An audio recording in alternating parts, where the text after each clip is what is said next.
Today, Africa remains woefully underrepresented across global institutions, and this must change.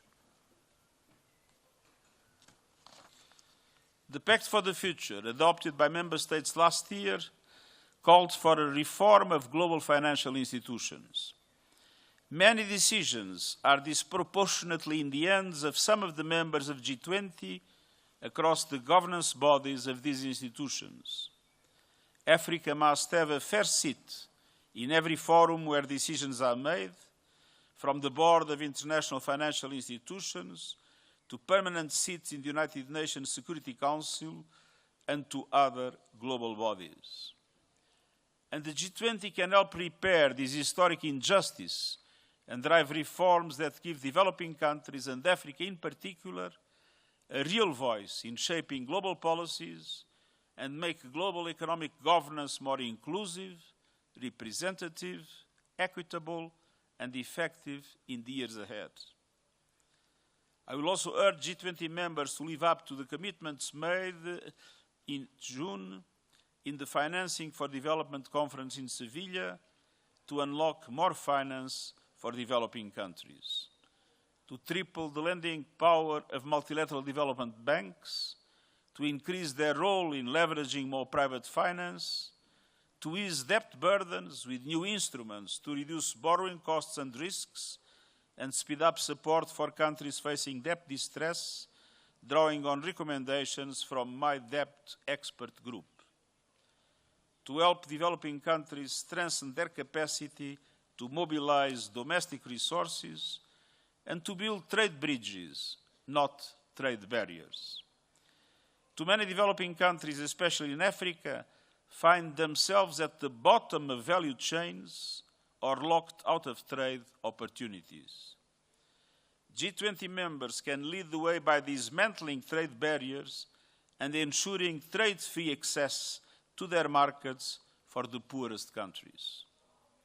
Meanwhile, inequality has become a cancer in our societies, concentrating power and eroding trust in democracy. I commend the G20 presidency for commissioning a bold report on global inequality. Second, we need climate action. The ongoing COP30 meeting demonstrates how much work needs to be done. Countries have failed to keep temperatures to the 1.5-degree temperature rise limit. Science tells us that a temporary overshoot above this limit is now inevitable. And we must make this overshoot as small, short, and safe as possible. Avoiding more climate chaos means bridging the adaptation gap urgently. And that requires a massive scale-up of financing. Developed countries must keep their promises by doubling adaptation finance to at least $40 billion this year, and giving confidence that meaningfully increased affordable and accessible adaptation finance will be scaled up beyond 2025.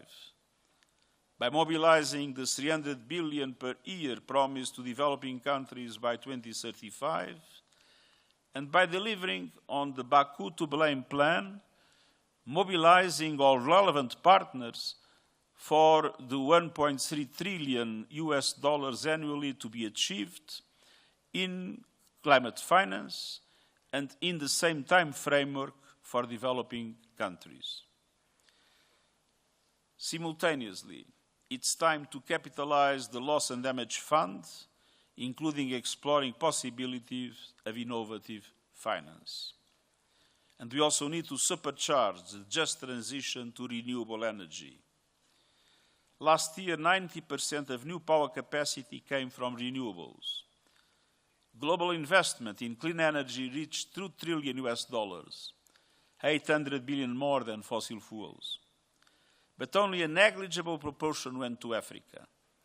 Africa should be at the heart of this clean energy revolution. The continent holds immense solar and wind potential, but lacks the investments needed to harness them. A just energy transition must also mean to entirely electrify Africa, powering homes, schools, clinics and industries, and creating decent jobs for its young people. No one should be left in the dark by the clean energy age, least of all a continent that has contributed the least to the climate crisis. The economics are on our side, but political will needs to catch up. Fossil fuels still receive vast subsidies. Corporations are pocketing record profits from climate devastation, and lobbyists continue to greenwash the truth, while developing countries are locked out of a greener future. Ensuring that all countries can make this shift means aligning national policies and budgets with a just energy transition. And it means providing resources and technology to help developing countries invest in grids, storage, and efficiency. It means supporting workers and affected communities to make the transition through training, protection, and new opportunities. And it means unlocking finance at scale for developing countries by cutting the cost of capital and crowding in private investment. I will discuss these issues in detail with G20 leaders tomorrow. Finally, we need action for peace. I will call on G20 members to use their influence and voices to end the conflicts that are causing so much death, destruction, and destabilization around the world. We need peace in Sudan, through ending the carnage and an immediate cessation of hostilities, through the safe, unimpeded, and rapid delivery of humanitarian aid to civilians in need in the whole of Sudan. By ending the flow of weapons and fighters into Sudan by external parties, and by both the Sudanese armed forces and the rapid support forces coming to the negotiating table. We need peace in the Democratic Republic of the Congo through a lasting solution that respects the country's sovereignty and territorial integrity while addressing the root causes of the instability and violence. We need security and peace in the Sahel. Armed groups and terrorist networks continue to exploit fragile governance and intercommunal tensions, fueling cycles of violence that have displaced millions and destabilized the entire communities. The alarming developments in Mali are making a dramatic situation even worse, presenting new risks to the wider region and the entire continent. Addressing the dire security situation means taking action to urgently restore trust and strengthen cooperation between countries across the region. It's time for the countries of the region to stand together and deliver the stability, hope, and peace that people across the Sahel need and deserve. And we need a just, sustainable, and comprehensive peace in Ukraine, in accordance with the UN Charter, international law, and the resolutions of the General Assembly. We need peace in Gaza. By upholding the ceasefire, ending its continued violations, and fully implementing the commitments of the peace agreement, by establishing a credible political path towards ending the occupation, and by realizing the right to self-determination of the Palestinian people, leading to a two-state solution that enables Israelis and Palestinians to live in peace and security anchored in international law.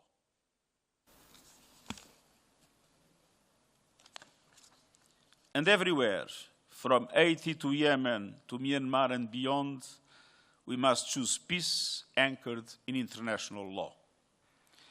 Ladies and gentlemen of the media, I look forward to a productive summit, and I thank the government and people of South Africa for their warm welcome.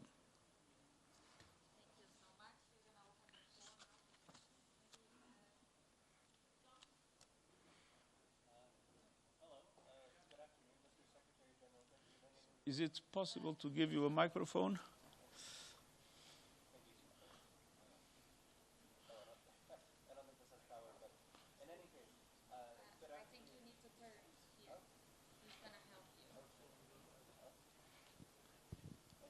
Maybe you need another microphone. Okay, this one is working. Thank you. Good afternoon, Mr. Secretary General. Thank you so much and welcome to Johannesburg. My name is John Beshi, reporting for the Financial Mail here in South Africa. My question is, as the G20 convenes this weekend, there is uncertainty about whether commitments on sustainable finance, debt reform... Sorry. Do you mind speaking a little bit more slowly because I'm a bit deaf? Yes, absolutely. There's concern here in South Africa about whether the commitments regarding sustainable finance, debt reform, and climate adaptation will tangibly benefit ordinary people once the spotlight moves on from South Africa. From your vantage point, what specific mechanisms exist or are needed to ensure that the G20 yields meaningful improvements in the lives of ordinary South Africans? Thank you. I first of all pay tribute to the leadership of President Ramaphosa. I think he has put on the table all the issues that matter in relation to the needs, the financial and economic needs of developing countries in general and African countries in particular. But the G20 is an informal gathering that decides by consensus. And obviously, one of the reasons why I'm talking to you today is to put pressure on the G20 to do exactly the kind of reforms that are necessary for the perspectives of development and the implementation of the Sustainable Development Goals in the African continent to become a reality. The system, as it works today, is unfair and ineffective. And I've been saying time and time again that the present international financial architecture was designed by a group of developed countries and essentially adapted to the needs of their economies. It's time to have a real global international financial system whose main preoccupation should be address the challenges that developing countries face. Will the G20 be able to move in that direction? We'll see. But I think South Africa has done its part, putting those things clearly on the table.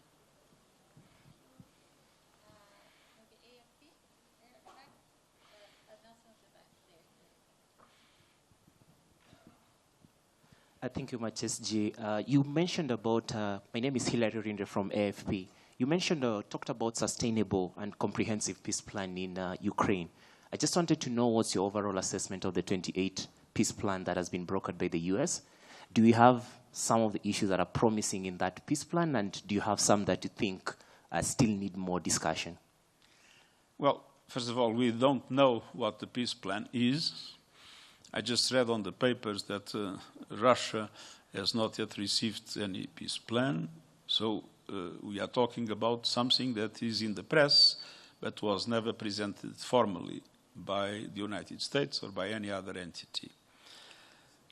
For us, as UN, the criteria of any peace plan are always based in the values of the Charter and international law. And so obviously for us, a peace solution for the Ukraine that is in line with these principles would also abide by the resolutions of the General Assembly that have clearly indicated that the territorial integrity of the Ukraine and in general around the world, the territorial integrity of states must be respected. I just said the same about the Democratic Republic of the Congo.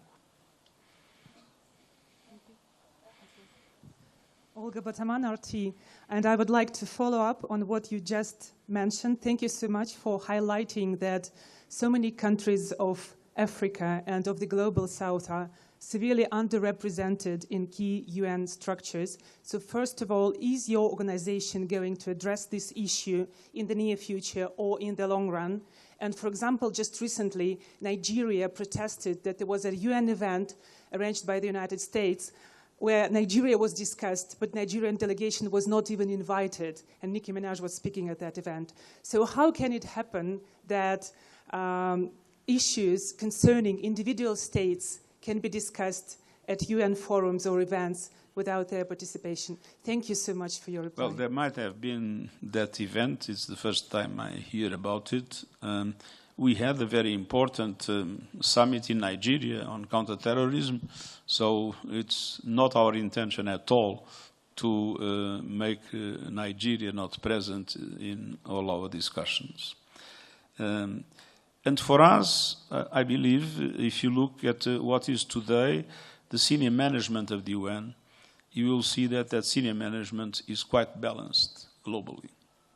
And at the same time, if you look at the programs of action of most of the UN entities, they are essentially focused on the interests of developing countries. But there is one problem that I cannot solve, because when people look at the UN, many people do not see the humanitarian work that we do, sometimes in extremely difficult circumstances. 400 of our staff was killed in Gaza. People do not see our effort in pushing for the reform of the international financial architecture. People do not see our efforts in pushing for climate action and climate justice, or our efforts in relation to gender equality. People see the Security Council. That's what appears in the headlines.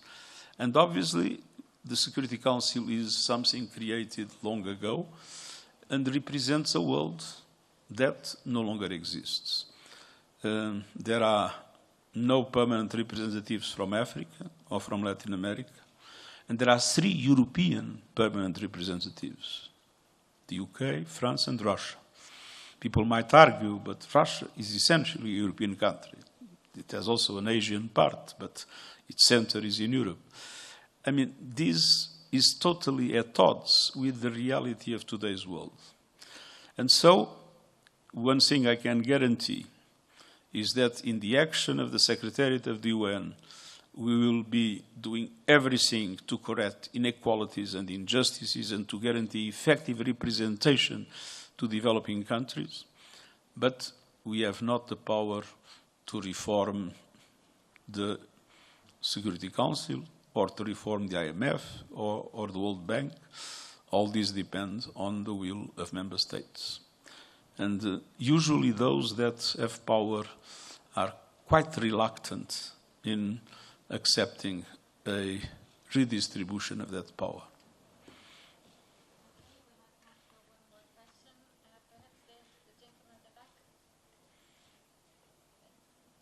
Thank you very much.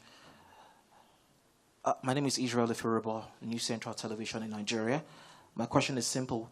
How do you think the world leaders who are gathered here this weekend, how do you think they should address the issue of debt relief for developing countries, especially in Africa? Because that's one of the big issues that African countries are facing today. Thank you, sir.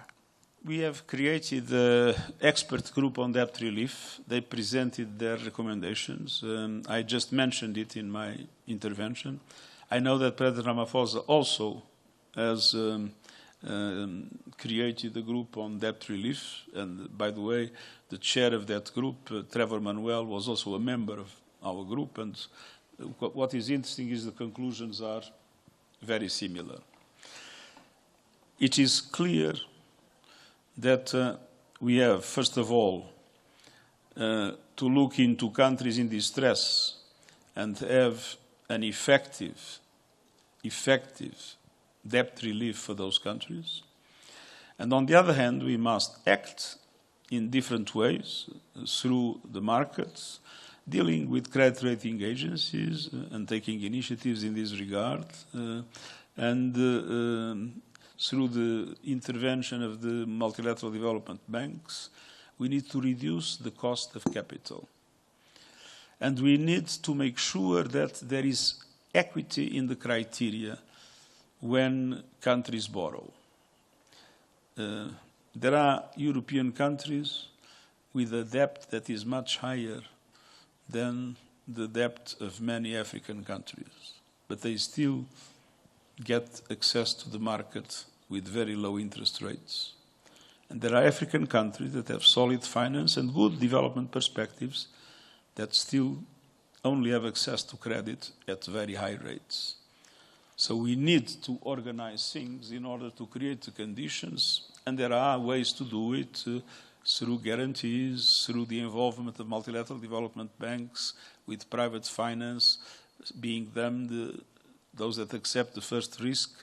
There's a number of concrete measures that can be made in order to reduce the cost of capital, which would allow for lower indebtedness of countries. And at the same time, as I said, the mechanism that was put in place for debt relief has been acting too slow, and it needs a very meaningful reform for countries that indeed need a reduction of their debt to have a relatively rapid mechanism to be able to achieve that result.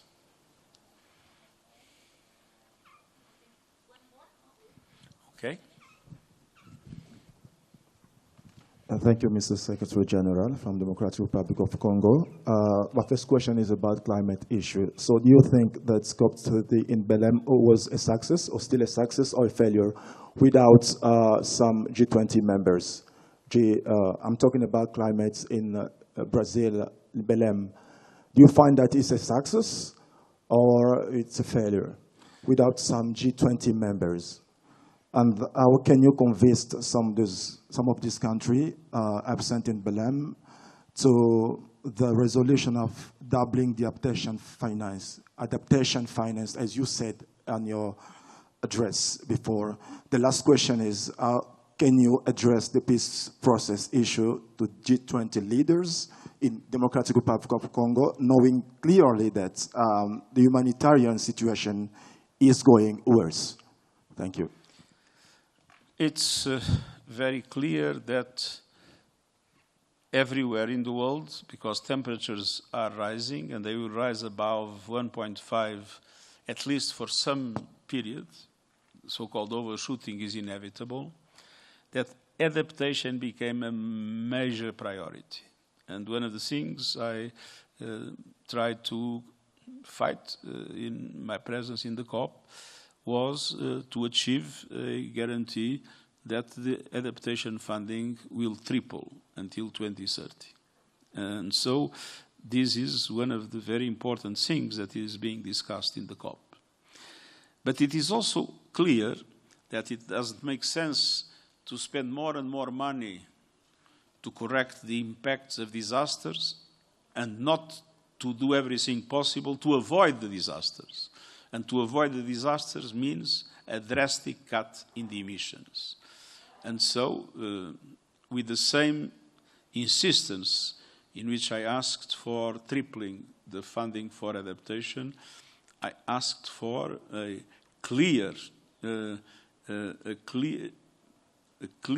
indication of how we are going to move the transition away from fossil fuels into renewables, and at the same time, how, taking into account that the national determined contributions presented by states still lead to 2.3 to 2.5 degrees limit, how can we intensify our efforts to have a much more drastic reduction of emissions in the next few years? Now, the COP is confronted with these things. And there are obviously contradictory interests in the COP as there are in the G20. And my hope, the Brazilian presidency has been conducting it very effectively, as the South African presidency has been conducting the G20 work very effectively. I hope that in both cases they will be able to obtain meaningful results. Thank you very much. Sorry?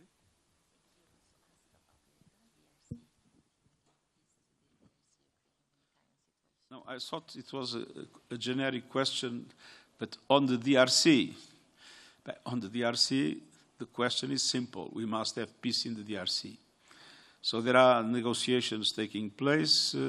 There was an agreement in Washington, there was an agreement, partial agreement in Doha, but the fact is that people go on fighting. So I think our priority must be to stop the fighting, to have a complete ceasefire, and simultaneously to make progress in the negotiations of Washington and Doha to have a political solution that allows, as I mentioned in my intervention, for the territorial integrity of the DRC to be respected, but at the same time to address some of the root causes of conflict that exists. And obviously, it is important to say one of the best ways to avoid conflict is through development.